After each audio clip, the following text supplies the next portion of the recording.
हमारा सवाल यही है, जिस तरह का प्रियंका जी बोले हैं, देखिए यदि हम अपना नाम मोहम्मद साबिर लिखेंगे तो बाप का नाम मोहम्मद प्यारू लिखेंगे। बाप का पहचान बेटा से होता है।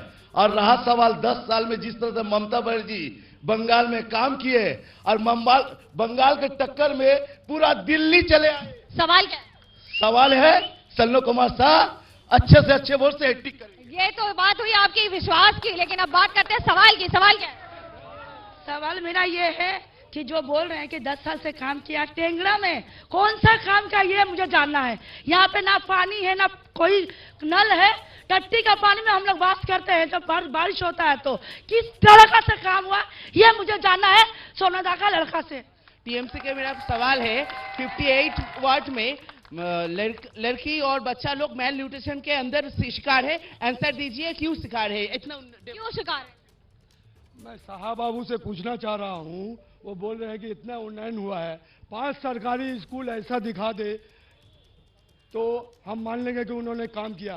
काम हुआ है, झुग्गी झूठकी हट कर देखिए लंबा लंबा बिल्डिंग हो रहा है। लंबी लंबी बिल्डिंग बन रही है तो यही बीजेपी भी कह रही है। सबसे पहले कोई मेरे दादा है, कोई मेरे दीदी है, ये हमारे मुख्यमंत्री ने हमारे बंगाल में सिखाया है। किसी को नहीं साहब बाबू व किसी को लड़की औरत बारमुंडा नहीं। हमारा सवाल है हमारे प्रियंका दीदी से, क्योंकि हमारे मुख्यमंत्री दीदी है तो हम शायद उनको दीदी बोल के हम संबोधन करेंगे। तो दीदी का है, जो दीदी सभी बोल रहा है सोनार बंगला बनाएंगे, तो सोनार बंगला बनाने के लिए कौन कौन चीज चाहिए ये दीदी को पूछना है। थोड़ा सा प्लीज 1 मिनट। हाँ, दीदी बोलेगा और हम लोग बोलेंगे सोनार बंगला में कौन कौन चीज नहीं है। यही है सवाल।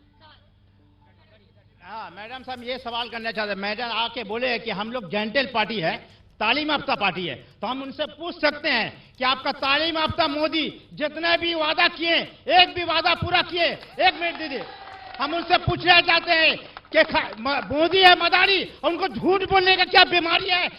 5 लाख का बूट, 10 लाख का सूट और दिन भर झूठ झूठ झूठ। आप ही बता दीजिए, इतना झूठ बोल रहे हैं कि मोदी जी हर बार आते हैं वादे दावे करके चले जाते हैं फिर भूल जाते हैं। देखिए, पहले जो पीछे भाई साहब बैठे थे उन्होंने मुझे बहन कह के एड्रेस किया। वो ये जानना चाहते हैं कि सोनार बंगला होगी तो क्या होगा। उनकी बात का जवाब देती हूं। सोनार बंगला हुई तो गरीबों के पास 2 वक्त का खाना होगा। सोनार बंगला हुई तो 5 रुपया लेके भीख का भोजन नहीं मिलेगा। सोनार बंगला हुई तो अस्पताल होंगे। सोनार बंगला हुई तो नौकरियां होंगी। सोनार बंगला हुई तो औरत से सुरक्षित रहेंगी। और जिन राज्यों में बीजेपी की सरकार है उनका भी हाल थोड़ा बता देते। देखिए, सोनार बंगला का बात किया जा रहा है। बंगाल ऑलरेडी सोनार बंगला है। ये 10 साल में बंगाल की जीएसडीपी 53% बढ़ोतरी हुई है। यहाँ पे पर कैपिटा इनकम लोगों की डबल हुई है 10 साल में। यही सोनार बंगला है।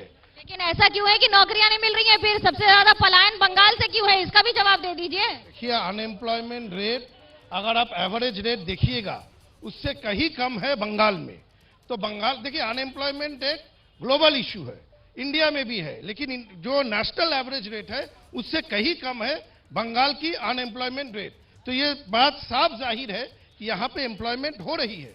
34 साल बंगाल जिस अंधेरे स्कूल टीचर्स का एम्प्लॉयमेंट आपको पता है ना, टेट में क्या हाल हुआ है? जनता से ही पूछ लेंगे। अभी क्या है सवाल? हर इलेक्शन के पहले बीजेपी के द्वारा बोला जाता है कि हिंदू खतरे में है।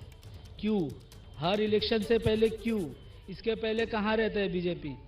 और इलेक्शन में टाइम पे याद आता है आप हिंदू है, आप मुस्लिम है। खाली चुनाव के समय ध्रुवीकरण के लिए क्या बीजेपी इस्तेमाल करती? क्या सवाल है आपका? मेरा सवाल यही है, जब हॉस्पिटल में माँ जाती है बेबीज के लिए, डिलीवरी के लिए, एक बेड में 2 माँ 2 बच्चे क्यों रहते हैं? अस्पतालों की हालत पर ही सवाल है। सवाल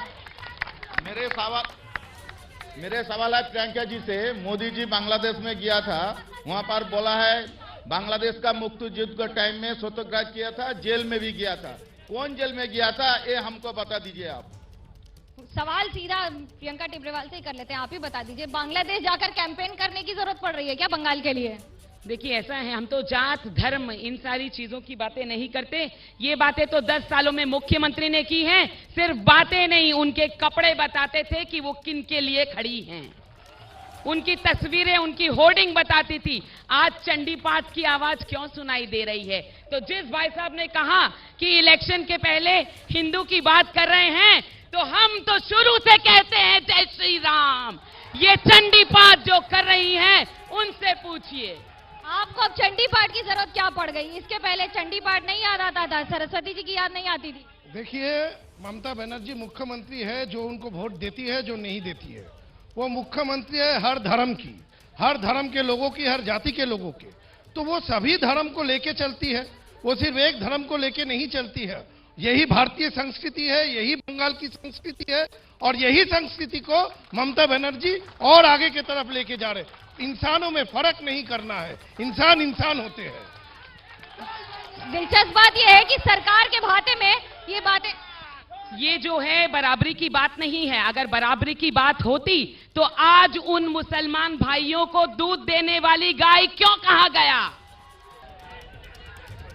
असम में दूसरे चरण के मतदान के बाद एक बीजेपी के नेता की गाड़ी से जब ईवीएम निकला तो एक सियासी भूचाल जैसा आ गया।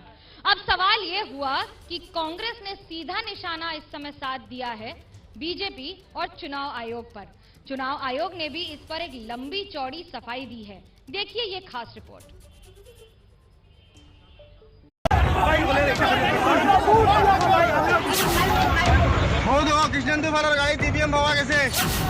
रात का अंधेरा और अंधेरे में एक गाड़ी के पास लोगों का हंगामा। तस्वीरें बता रही हैं कि कुछ गड़बड़ी हुई है, जिसके बाद लोग इस तरह से गुस्से में हैं। ये तस्वीरें असम के करीमगंज जिले की हैं। जिस गाड़ी को आप टीवी स्क्रीन पर देख रहे हैं, उसका नंबर है AS10B0022 और आरोप ये है कि इस प्राइवेट गाड़ी में ईवीएम मिली है। लेकिन बवाल की वजह सिर्फ गाड़ी में ईवीएम का मिलना नहीं है, बल्कि ये जो गाड़ी है वो बीजेपी के पत्थरकंडी से उम्मीदवार कृष्णेंदु पाल की पत्नी के नाम पर रजिस्टर्ड है। अब यही वजह है कि कांग्रेस आरोप लगा रही है कि सरकारी पक्ष हेराफेरी करने में जुटा है। किस पॉलिटिकल इंटरफेरेंस के वजह से ये ईवीएम ऐसे बाहर निकाला, एमएलए का गाड़ी में कैसे मिला, इसको चुनाव आयोग सारा देश को इसको जवाब देना है। सीबीआई इंक्वायरी होना चाहिए इसका ऊपर, और इंक्वायरी होकर जो पॉलिटिकल लीडर इसमें इन्वॉल्व है उनका ऊपर कार्रवाई होना चाहिए। चुनाव आयोग की सफाई ये है कि जिस गाड़ी से ईवीएम जा रही थी वो खराब हो गई। खराब मौसम और जाम की वजह से ईवीएम ला रही टीम ने अपने स्तर पर गाड़ी का इंतजाम कर लिया। ईवीएम वीवीपैट मशीन की जांच की गई तो पूरी तरह से सीलबंद और सुरक्षित पाई गई और उनसे किसी तरह की छेड़छाड़ नहीं हुई थी। इस सफाई के बावजूद आयोग ने संबंधित बूथ पर ड्यूटी में तैनात 4 पोलिंग कर्मचारियों को सस्पेंड किया है और रतबाड़ी विधानसभा सीट के इस बूथ का चुनाव रद्द कर दिया गया है। अब कांग्रेस के पूर्व अध्यक्ष राहुल गांधी ट्वीट करके लिखते हैं कि इलेक्शन कमीशन की गाड़ी खराब, बीजेपी की नीयत खराब, लोकतंत्र की हालत खराब। कांग्रेस महासचिव प्रियंका गांधी तो पूरी घटना को स्क्रिप्टेड बता रही हैं। क्या स्क्रिप्ट है? चुनाव आयोग की गाड़ी खराब हुई, तभी वहां एक गाड़ी प्रकट हुई। गाड़ी बीजेपी के प्रत्याशी की निकली। मासूम चुनाव आयोग उसमें बैठकर सवारी करता रहा। प्रिय इलेक्शन कमीशन, माजरा क्या है? आप देश को इस पर कुछ सफाई दे सकते हैं, या हम सब मिलकर बोले इलेक्शन कमीशन की निष्पक्षता को वणक्कम। जबकि कांग्रेस के आरोपों को बीजेपी बेबुनियाद बता रही है। हमारी नीयत क्या है वो जनता सर्टिफाइड कर रही है, और आपकी नीयत क्या है कि आपको विपक्ष की पार्टी के लेवल की भी सीटें नहीं दी। असम में 2 चरणों की वोटिंग हो चुकी है और तीसरे दौर का चुनाव अभी बाकी है, लेकिन इस ईवीएम विवाद ने राज्य में चुनाव को लेकर नया विवाद खड़ा कर दिया है।